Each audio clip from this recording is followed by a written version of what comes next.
Debate start అయ్యి 20 నిమిషాలు అయింది, నేనేం మాట్లాడలేదు. కానీ నేను మాట్లాడేటప్పుడు దయచేసి మిగతా ఇద్దరిని కూడా దయచేసి కొద్దిగా మధ్యలో ఇబ్బంది పెట్టద్దని కూడా నేను రిక్వెస్ట్ చేస్తా ఉన్నాను. ముందుగా వాళ్ళు అన్న ఇప్పుడు లింగన్న చెప్పిండు, బీజేపీ బీఆర్ఎస్ ఒకటి అంటాడు. అంటే కాంగ్రెస్ వాళ్ళు ఏమంటారు, బీజేపీ బీఆర్ఎస్ ఒకటి అంటారు. టిఆర్ఎస్ వాళ్ళు ఏమంటారు, బీజేపీ కాంగ్రెస్ ఒకటి అంటారు. నాకు అర్థం కాని విషయం ఏంటంటే అసలు ఈ మైండ్ గేమ్ ఎందుకు? ఈ మైండ్ గేమ్ కి కారణం ఏంటంటే ఇద్దరికి కూడా భయం బీజేపీతోనే. ఈ రోజు తెలంగాణ రాజకీయాల్లో మీరు అవుననుకున్నా కాదనుకున్నా సెంటర్ ఆఫ్ పాయింట్ బీజేపీ కేంద్రంగానే రాజకీయాలు నడుస్తున్నాయి. బీజేపీకి ప్రజాదరణ పెరుగుతోంది. కాబట్టే ఈ రోజు రెండు పార్టీలు ఒకరి వాళ్ళతో బీజేపీ కలిసిరంటే వాళ్ళతో కలిసినారు. మీరు గుర్తుంటే అసెంబ్లీ ఎలక్షన్స్ ముందు కూడా మనము అనేక సార్లు డిబేట్ చేసుకున్నాము. ప్రతిసారి కాంగ్రెస్ పార్టీ ఇదే విధంగా కొట్టారు, బీజేపీ బీఆర్ఎస్ ఒకటి, బీజేపీ బీఆర్ఎస్ ఒకటి, కవిత చేయలే నేను అడుగుతా ఉన్నానండి. ఆ రోజు అనేక సార్లు చెప్పినాము, మనం అనేక డిబేట్లు చేసుకున్నాము. ఆ రోజు చెప్పినాము, ఇన్వెస్టిగేటివ్ ఏజెన్సీస్ ని కేంద్ర ప్రభుత్వము ఇన్ఫ్లుయెన్స్ చేయదు. వాళ్ళ డ్యూ కోర్స్ ఆఫ్ ఇన్వెస్టిగేషన్ లో వాళ్ళకి ఎప్పుడు ఎవిడెన్సెస్ దొరుకుతాయో దాన్ని బట్టి వాళ్ళని అరెస్ట్ చేస్తారు తప్ప కేంద్ర ప్రభుత్వం వాళ్ళని ఇన్ఫ్లుయెన్స్ చేసేటువంటి పరిస్థితి ఉండదని అనేక మార్లు చెప్పినప్పటికీ కూడా వినలేదు. బీజేపీ కష్టపడ్డదంతా బీజేపీ ఒక గ్లోబల్ ప్రచారం చేసి ఆ రోజు మరి బీజేపీ గెలవాల్సిన చోట కాంగ్రెస్ పార్టీ గట్టెక్కేసిన తర్వాత ఈ రోజు మరి అరెస్ట్ చేసిన తర్వాత మొన్న నేను యూట్యూబ్ లో కూడా చదివిన, కవిత గారిని అరెస్ట్ చేయగానే రేవంత్ రెడ్డి గారు బాత్రూమ్ లో కూర్చొని ఒక గంట సేపు ఏడ్చిందంట. మరి నిజమో కాదో నాకైతే తెలియదు కదా, ఎందుకో మరి వాళ్ళకంత క్లోజ్ మైత్రి ఎందుకుంది? వాళ్ళకున్నటువంటి వ్యాపార సంబంధాలు, వాళ్ళకున్నటువంటి మైత్రి. కేసీఆర్ కార్ లో పెట్రోల్ కొట్టించిన చరిత్ర రేవంత్ రెడ్డి గారిని ఆయన స్వయంగా ముఖ్యమంత్రి గారే గతంలో ఎన్నో మార్లు ప్రెస్ మీట్ లో చెప్పారు. వాళ్ళ మైత్రి అంత గట్టిది. ఈ రోజు కేబీఆర్ పార్క్ ముందు కవిత గారు కడుతున్నటువంటి ఒక బిల్డింగ్ మీద కానివ్వండి, కాళేశ్వరం మీద కానివ్వండి, అనేక స్కాన్ల మీద సరైన చర్యలు ఉండవు, తూతూ మంత్రంగా ఉంటది. కేవలం అసెంబ్లీలో ఒక షోక్టాప్ చేసి టైం పాస్ చేసి ప్రజల్లో ఏదో బీజేపీని సైడ్ లైన్ చేసి కేవలం కాంగ్రెస్ కి బీఆర్ఎస్ కి మధ్యనే పోటీ ఉందని చెప్పుకునే ప్రయత్నం చేయడం. ఒకవైపు లోక్సభ ఈ రోజు ఎలక్షన్స్ లో ఎక్కడెక్కడైతే లోపాయకారి పొందాలో ఒక చోట బీఆర్ఎస్ క్యాండిడేట్ ని వీక్ పెడితే కాంగ్రెస్ కి లబ్ధి చేకూర్చే ప్రయత్నం చేయడం. ఒకవేళ కాంగ్రెస్ క్యాండిడేట్ వీక్ ని పెడితే బీజేపీకి బీఆర్ఎస్ కి లబ్ధి చేకూర్చే ప్రయత్నం చేయడం. ఇట్లా ప్రతి ఒక్క కాన్స్టిట్యున్సీలో నేను చూపించగలను, నేను చూపాను. వీళ్ళందరూ మాట్లాడుతూ ఉన్నారు కదా బీజేపీ కాంగ్రెస్ ఒకటి అని. నేను చెప్తా ఉన్నాను, ఈ రోజు కాంగ్రెస్ పార్టీకి వ్యతిరేకంగా ఏ పార్టీ అయినా నిలబడి ఇన్ని సంవత్సరాలు కొట్లాడిందంటే ఎమర్జెన్సీ సహా అది కేవలం భారతీయ జనతా పార్టీ. మా అధినాయకుడు శ్యామాప్రసాద్ ముఖర్జీ ఈ కాంగ్రెస్ ప్రభుత్వం చేతుల్లోనే కాశ్మీర్ ఏక్ దేశ్ మే దో ప్రధాన్ దో విధాన్ నై రह सकते అని ఆ కాశ్మీర్ ని దాటుతూ ప్రాణాలు అర్పించినటువంటి పరిస్థితి ఈ రోజు ఈ దేశ చరిత్రలో మిగిలి ఉంది. మరి భారతీయ జనతా పార్టీ కాంగ్రెస్ పార్టీ ఏ విధంగా ఒకటవుతుంది? మరి కాంగ్రెస్ వాళ్ళు చెప్తా ఉన్నారు బీఆర్ఎస్ పార్టీ బీజేపీ పార్టీ ఒకటి. అడుగుతున్నా, give me one good reason BRS party BJP ఒకటి అని చెప్పడం కోసం ఒక్కటి సరైన కారణం చూపించండి. ఏదో గాల్లో కబుర్లు చెప్పడం కాకుండా కేవలం ఒక చెప్పండి. తెల్లారులేసే నరేంద్ర మోడీ గారు చేస్తారు. నరేంద్ర మోడీ గారు చేసిన పాపం ఏంటండి? ఈ దేశంలో కాశ్మీర్ అంతర్భాగం అని చెప్తూ ఆర్టికల్ 370ని తీసివేయడం నరేంద్ర మోడీ గారు చేసిన పాపమా? ముస్లిం మహిళలు అన్యాయం అయిపోతున్నారని చెప్పి ట్రిపుల్ తలాక్ ని రద్దు చేయడము నరేంద్ర మోడీ గారు చేసిన పాపమా? మరి మహిళలకు రిజర్వేషన్లు కల్పించాలని చెప్పి ఈ 30 సంవత్సరాలుగా ఆగి ఉన్నటువంటి బిల్లుని పాస్ చేసి ఈ రోజు మహిళలకు 33% రిజర్వ్ మన నరేంద్ర మోడీ గారు చేసినటువంటి పాపమా? ఈ రోజు మెజార్టీ హిందువులు ఈ దేశంలో ఆత్మగౌరవంతో నిలబడాలి, మన సంస్కృతి సాంప్రదాయాలు ముందుకు వెళ్ళాలని చెప్పి అయోధ్య రామ మందిరాన్ని కట్టడం నరేంద్ర మోడీ గారు చేసిన పాపమా? 18 లక్షల కోట్ల రూపాయలతో తెలంగాణ రాష్ట్రంలో నేషనల్ హైవేస్ డెవలప్ చేసినటువంటి చేయడము నరేంద్ర మోడీ గారు చేసిన తప్ప. పసుపు బోర్డు ఎస్టీ గిరిజన యూనివర్సిటీ, ఈ రోజు రైల్వే వ్యాగన్ ఫ్యాక్టరీ, ఈ రోజు తెలంగాణకి సంబంధించి విభజన చట్టంలోని హామీలను నెరవేర్చలేదు అనేది వారు చెప్తున్న మాట ప్రధానంగా. ప్రతి ఒక్కటి నేను చెప్తున్నా అంటే సార్, ఎక్కడ గత ప్రభుత్వం సహకరించింది విభజన హామీల గురించి మీరు చెప్పండి. గత 10 ఏళ్ళు టీఆర్ఎస్ పార్టీకి దాచుకోవడం మోడీ గారి మీద బడి ఏడడం తప్ప ఫోన్ ట్యాపింగ్ చేసి ఎవరేం మాట్లాడుకుంటున్నాడు, ఎవరంటున్నాడు, వాడిని ఎట్లా తొక్కాలి, వీడిని ఎట్లా తొక్కాలి, నా పార్టీ ఎమ్మెల్యేని ఎట్లా చేయాల్సుకో, ఇదే పని ప్రజాస్వామ్యాన్ని పట్టపగల అంటే అసెంబ్లీ ముందు హత్యటువంటి పార్టీ బీఆర్ఎస్ పార్టీ. ఈ రోజు భార్య భర్తల సంభాషణలు కూడా పబ్లిక్ చేసి వాళ్ళ కాపురాలలో నిప్పువలసినటువంటి పార్టీ. సో ఇప్పుడు బీఆర్ఎస్ సహకరించినందువల్లే విభజన చట్టంలోని హామీలను మీరు నెరవేర్చలేకపోయారా? నేను చెప్తున్నాను సార్, అదే దానికి దీనికి ఉందా సంబంధం? ఏం మాట్లాడతారు? ఒక్క నిమిషం నాకు టైం చెప్పండి చెప్పండి. ఇప్పుడు సైన్స్ యూనివర్సిటీ కోసం కిషన్ రెడ్డి గారు 10 లేఖలు రాసిండు, వారు ప్లేస్ చేయరా బాబు అని. వీళ్ళే గిరిజన యూనివర్సిటీకి రాయంగా ఎలక్షన్స్ ముందు ఇచ్చారు.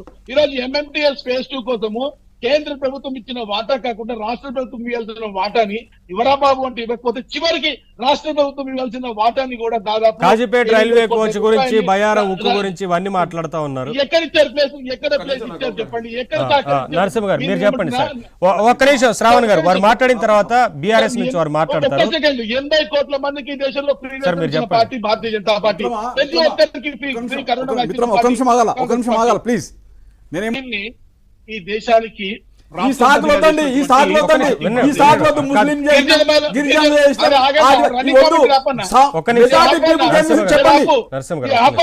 మీరు చేసిరా? మీరు జయవేర్ చేసినామని చెప్తుంటే మీకు ఎందుకు బాధ? మేము చేసినామని చెప్తున్నా. గిరిజన మహిళలను చేసినాం, మీరు చేసిర్రా? ముస్లింలను చేసినాం, మేము చేసినాము. దళితుల్ని చేసినాము. అన్ని సభ ఈ రోజు దేశంలో ఉన్నటువంటి 60% మంది మంత్రులు, 60% కేంద్ర ప్రభుత్వంలో ఉన్నటువంటి 60% మంది ఎస్సీ ఎస్టీ బీసీ స్త్రీలను పట్ల కొట్టండి.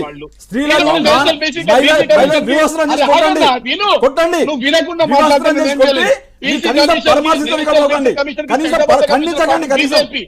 చేసిరా? ఈ 70 సంవత్సరాల్లో మీరు ఎప్పుడైనా చేసిర్రా? బీసీ కమిషన్ కి చట్టబద్ధ కల్పించిన పార్టీ భారతీయ జనతా పార్టీ. ఈ రోజు బీసీలకు పెద్దపీట వేసి ఈ రోజు ప్రధానమంత్రి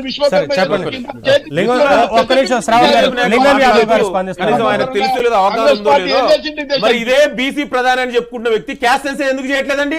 ఇవాళ కాంగ్రెస్ పార్టీ అధికారంలో ఉన్నటువంటి అలయన్స్ లో ఆర్జేడీ కాంగ్రెస్ ఇవాళ బీహార్ దేశం మొత్తంలోనే మొదటిసారిగా క్యాస్ట్ సెన్సస్ చేసి ఇవాళ నిలబెట్టాం. మరి మీకు ఎందుకు లేదండి? ఇవాళ బీసీ ప్రధాని అని చెప్తున్నారు కదా, మరి క్యాస్ట్ సెన్సస్ ఎందుకు చేయలేదు? కేంద్రంలో ఇవాళ బీసీ మంత్రిత్వ శాఖ లేదండి. బీసీ మంత్రిత్వ శాఖ ఎందుకు లేదు? బీసీ మంత్రిత్వ శాఖ ఎందుకు లేదండి? అంటే ఇవాళ బీజేపీ ఎప్పుడైనా అదే చెప్తుంది. ఇక్కడ కూడా ఇప్పుడు ఇంతసేపు నీ మాట్లాడినా విభజన చట్టంలోని ఏదైనా హామీలు అమలు చేసావా? దమ్ముంటే చెప్పు. నీకు ఎన్ని తెలంగాణకు ఎన్ని నిధులు ఇచ్చావు? ఎన్ని ఉద్యోగాలు? ఆనాడు ప్రధాని అయ్యేటప్పుడు ఏం చెప్పిండండి? ఆగు మిత్రమా, నీకంటే నేను కూడా మాట్లాడతా. నువ్వు ఆగు 2 కోట్ల ఉద్యోగాలు అన్నాడు 10 ఏళ్లకు. మరి 20 కోట్ల ఉద్యోగాలు ఎక్కడ పోయాయండి? 20 కోట్ల ఉద్యోగాలు ఇవాళ నల్లధనాన్ని తీసుకొచ్చి అకౌంట్ లో 15 లక్షలు వేస్తున్నాడు. ఎవరు చెప్పమనండి? ఎవరికి వచ్చినాయి? ఏ అకౌంట్ లో 15 లక్షలు వచ్చినాయండి? దేశ అరే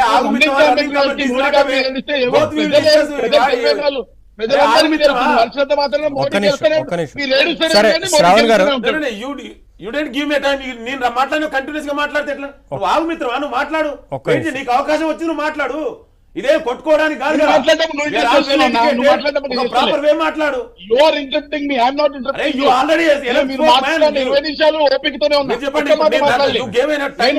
అభివృద్ధి చెప్తున్నా సార్. నేను ఏమంటున్నా అంటే మీరు అన్నారు కరెక్ట్ గా. నేను ఏమంటున్నా మోడీ గారి స్లోగన్ ఏంది? సబ్కా సాత్, సబ్కా వికాస్, సబ్కా విశ్వాస్. మీరు ఎప్పుడు మీరు మోడీ గారి స్పీచ్లు గత 100 తీసుకోండి. 100లో 99 దాటి ప్రతి ఒక్కటి డెవలప్మెంట్ గురించి మాట్లాడుతుంది. అమెరికా పోయినా కూడా ఆర్టిఫిషియల్ ఇంటెలిజెన్స్ గురించి మాట్లాడినట్టు ఏకైక ప్రధాని ఈ దేశ ప్రధాని నరేంద్ర మోడీ గారు. హలో చెప్పండి. కాబట్టి మేము వీఆర్ ఓన్లీ వర్కింగ్ ఆన్ ఇప్పుడు సమ్మక్క సారక్క గురించి మాట్లాడి మా మోడీ గారు సమ్మక్క సారక్క నేషనల్ ఫెస్టివల్ కింద డిక్లేర్ చేయరు కదా. నేనేమన్నా railway coach factory, railway wagon factory లేదా పసుపు పోటీ లేదా ఇన్నర్ రీజనల్ రింగ్ రోడ్ పేరుతోటి కిషన్ రెడ్డి గారి నేతృత్వంలో 5,500 కోటి దేశ చేతులు మీరు అడిగితే చెప్తున్నా. మీరు డెవలప్మెంట్ గురించి మాట్లాడు కాబట్టి నేను ఆ డెవలప్మెంట్ గురించి చెప్తున్నా. ఇన్నర్ రీజనల్ రింగ్ రోడ్ 5,500 కోట్ల రూపాయలు దేశ చేతులు ఎక్కడ జరిగింది అంటే ఇంక్లూడింగ్ ల్యాండ్ అక్విజిషన్స్ జరిగింది ఈ తెలంగాణ రాష్ట్రంలో కేవలము భాగ్యనగరంలో మాత్రమే జరిగింది. మీరు అది గుర్తుపెట్టుకోవాలి. ఈ రాష్ట్రంలో స్ట్రీట్ లైట్ల నుంచి మరి రోడ్ల పేమెంట్ నుంచి పేమెంట్ అంటే పాత్వేస్ మొదలు పెట్టుకొని వైకుంఠ ధామాలు మనుషులు చచ్చిపోతే కాల్చేటువంటి వైకుంఠ ధామాలకు ప్రతి ఒక్క రూపాయి ఇచ్చేది నరేంద్ర మోడీ గారి ప్రభుత్వమే. స్ట్రీట్ వెండర్ లోన్లు ఇచ్చేది బతుకుండడానికి ఇవ్వండి అన్న. చిన్నది సబ్మిషన్ బతుకుండడానికి ఇవ్వండి అన్న. నేను చెప్పిన తర్వాత మాట్లాడాను. నేను చెప్పిన తర్వాత ప్లీజ్ డోంట్ డిస్టర్బ్. మీకు వినాలి, వినకపోతే నేను ఎట్లా విన్న తర్వాత మీరు కూడా బడ్జెట్లో చేస్తారేమో నాకు తెలియదు కదా. ఇప్పుడు మహిళలకు ఇచ్చే పావల వడ్డీ పథకంలో వడ్డీ మొత్తం ఇచ్చేది కూడా కేంద్ర ప్రభుత్వమే, వడ్డీ ఇచ్చేది కూడా కేంద్ర ప్రభుత్వం. ప్రధానమంత్రి విశ్వకర్మ యోజన పేరుతోటి ఈ రోజు చేతి వృత్తులు వాళ్ళందరూ కూడా లోన్లు ఇస్తుంది భారతీయ జనతా పార్టీ ప్రభుత్వమే. ఈ రోజు ప్రధానమంత్రి ఆవాస్ యోజన కింద 18 లక్షల రూపాయలు ఇన్కమ్ ఉన్నటువంటి ప్రతి ఒక్కరు కూడా డైరెక్ట్ సబ్సిడీ బ్యాంక్ లోన్ ఇస్తున్నటువంటి ప్రభుత్వం నరేంద్ర మోడీ గారి ప్రభుత్వమే. ఆయుష్మాన్ పేరుతోటి 5 లక్షల రూపాయల ఉచిత బీమా పథకాన్ని ఈ దేశం మొత్తం ఇంప్లిమెంట్ చేస్తున్నటువంటి పార్టీ ఏదైనా ఉందంటే ప్రభుత్వం ఏంటంటే అది భారతీయ జనతా పార్టీ మాత్రమే. కాబట్టి నేను ఇట్లా చెప్పుకుంటూ పోతే ఇంకో 80 కోట్ల మందికి 80 కోట్ల మందికి ఫ్రీ రేషన్ ఇచ్చిండు. కరోనా వ్యాక్సిన్ మూడు డోసులు ఈ దేశంలో ఉన్నటువంటి 150 కోట్ల మందికి ఇవ్వడమే కాకుండా మందులే కరోనా వస్తే శవాల కుప్పలు తేలుతాయని చెప్పి ఎక్కరించినటువంటి దేశాలకి చెంపపెట్టుగా విదేశాలకి కరోనా వ్యాక్సిన్ ఇచ్చి వాళ్ళ ప్రాణాలు కూడా కాపాడి ఈ దేశాన్ని ఆ దేశ ప్రజలను గర్వంతో తలెత్తుకున్న చేసినటువంటి ప్రభుత్వం నరేంద్ర మోడీ గారి ప్రభుత్వం. ఈ రోజు యుక్రెయిన్ లో యుద్ధం జరిగితే ఈ రోజు అగ్రదేశమైన రష్యా లాంటి దేశాన్ని యుద్ధాన్ని ఆ తప్పని జయించి మరి భారతదేశపు జెండా పట్టుకుని ప్రపంచంలో ఉన్నటువంటి ప్రతి దేశం వాళ్ళు సేఫ్ గా ఉండేటువంటి చేసినటువంటి ప్రభుత్వం నరేంద్ర మోడీ గారి ప్రభుత్వం. ఈ రోజు మహిళలకు ఉజ్వల్ యోజన సార్ తప్పకుండా జస్ట్ 1 మినిట్. ఇప్పుడు ఉజ్వల్ యోజన కింద 10 కోట్ల మంది మహిళలకు గ్యాస్ కనెక్షన్ ఇచ్చిన ప్రభుత్వం నరేంద్ర మోడీ గారి ప్రభుత్వము. ఈ రోజు కిసాన్ సమ్మాన్ యోజన కింద రైతులకు అర్హులైన ప్రతి ఒక్క రైతుకు 6,000 రూపాయలు ఇచ్చినటువంటి ప్రభుత్వం నరేంద్ర మోడీ గారి ప్రభుత్వం. ప్రతి పథకంలో చాలా వరకు కేంద్ర భాగస్వామ్యం ఉందనేది మీరు చెప్తున్నారు, అంతే కదా? సరే ఒక్క నిమిషం నరసింహ గారు,